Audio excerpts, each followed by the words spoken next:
Good evening, Dr. Houston here, and I thought I would share with you the ox herding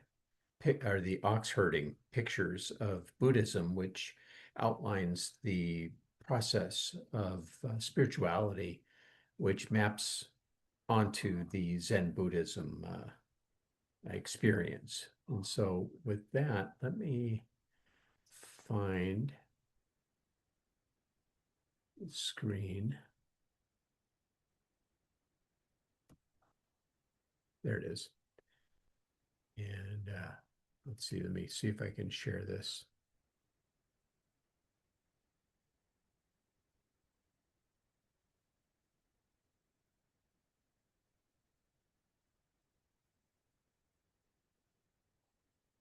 There we go. And so it begins with searching for the ox, and you can see it here. Let me see if I can find the bigger pictures because you can't quite see the whole thing. Let me make it bigger then. So searching for the ox. A little smaller, maybe a little bigger. There we go. So here's searching. Then finding footprints. Then seeing part of the ox. Then catching the ox. Then taming the ox. Then riding the ox home. And finally, forgetting the ox, the self remains, followed by forgetting both the self and the ox, and finally returning to the origin, back to the source, and entering the marketplace with extended hands. So let's read about him. Searching for the ox. And this is a great website, by the way, Seattle Insight Meditation. Searching for the ox in the pasture of the world, I endlessly push aside the tall grasses in search of the bull, following unnamed rivers lost upon the interpenetrating paths of distant mountains. My strength failing and my vitality exhausted, I cannot find the bull.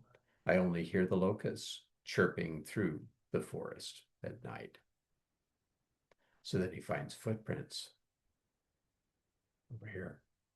Along the riverbank, under the trees, I discover footprints. Even under the fragment grass, I see the prints.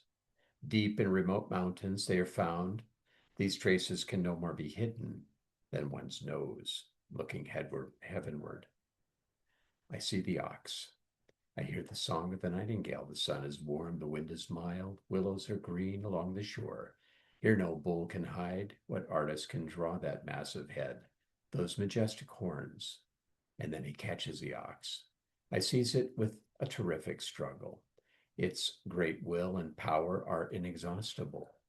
It charges to the high plateau far above the cloud mist, where in an impenetrable ravine it stands. Taming the ox. The whip and rope are necessary, else it might stray off down some dusty road. Being well trained, it becomes naturally gentle, then unfettered, it obeys its master. Riding home on the ox, mounting the bull, slowly I return homeward. The voice of my flute intones through the evening, measuring with hand beats the pulsating harmony. I direct the endless rhythm. Whomever hears this melody will join me. The ox forgotten, the self remains. Astride the bull, I reach home. I am serene. The bull too can rest. The dawn has come in blissful repose with my thatched dwelling. Within my thatched dwelling, I have abandoned the whip and ropes. Forget both self and ox, whip, rope, person, and bull, all merge is in no thing. This heaven is so vast, so no message can stain it. How may a snowflake exist in a raging fire? Here the footprints of the ancestors. Return to the origin, back to the source. Too many steps have been taken. Returning to the root and the source, better to have been blind and deaf from the beginning. In dwelling in one's true abode, unconcerned with and without, The river flows tranquilly on, and the flowers are red. And finally, entering the marketplace with extended hands, barefoot, naked of breast, I mingle with the people of the world. My clothes are ragged and dust laden, and I am ever blissful. Use no magic to extend my life. Now, before me, the dead trees become alive.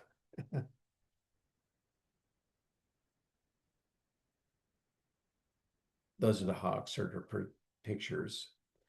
Uh, Chikihara Gyokisu, 1904 to 2005, was a Japanese master of calligraphy and a teacher in the Obaku School of Zen. The 10 ox herding pictures presented here are reproductions of ink paintings of Jikihara Sensei, 1982, during one of his many visits to Zen Mountain Monastery, in which were presented as a gift. They are a beautiful example of traditional Chinese-style Nanga brush painting. The originals are on display at Zen Mountain Monastery. And then here's how to engage with the pictures. In this teaching series, we studied the Oxford pictures. Each picture comes with a short verse. The picture represents the struggle we have as practitioners living in samsara, the conditioned world of birth, death, and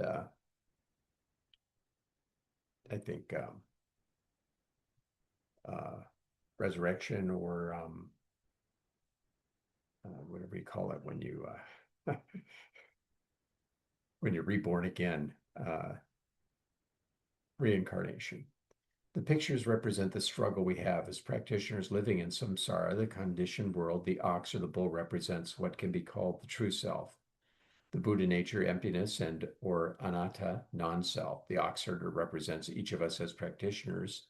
The pictures tell the story of a practitioner's journey toward greater peace and acceptance of seeing things as they truly are. How to engage with the teachings? The ox herding tales are primarily instructional teachings. They are designed to be reflected upon and practiced with. Do not let the simplicity fool you. They represent important turning points in our practice experience. The verses point to several things one could contemplate within the experience. Together, the pictures and the verses can broaden our awareness of the nature of the path to awakening with all its challenges and benefits. Monthly practice structure. The pictures follow a specific sequencing. We looked at a different picture each month. The first week of the month, we discussed the picture and verse. During the subsequent weeks of the month, we explored the picture in greater detail. On the last week, the Sangha, that would be the group, was invited to bring whatever artistic expression to the month's practice and to sit, talk, and share it with the Sangha. This is a significant and important Zen teaching. We did not, however, teach this as a Zen practice because our guiding teachers are not Zen practitioners. Instead, these pictures were used as an opportunity to view our practice from a different lens, allowing us to see some of our habit patterns and habitual states of mind. So you search for the ox. Like we said up here, the ox represents what can be called the true self. So you search for the true self,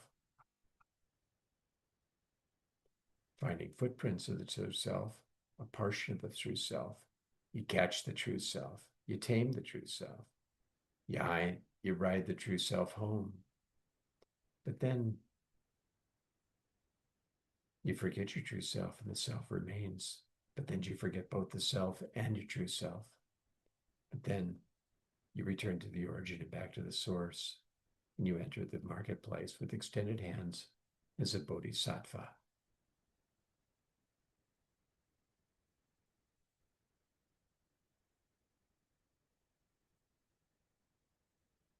And we'll go ahead and stop the share, and we'll stop the recording. So much for the ox herder pictures. They're interesting, aren't they? Take some time with them. Check it out.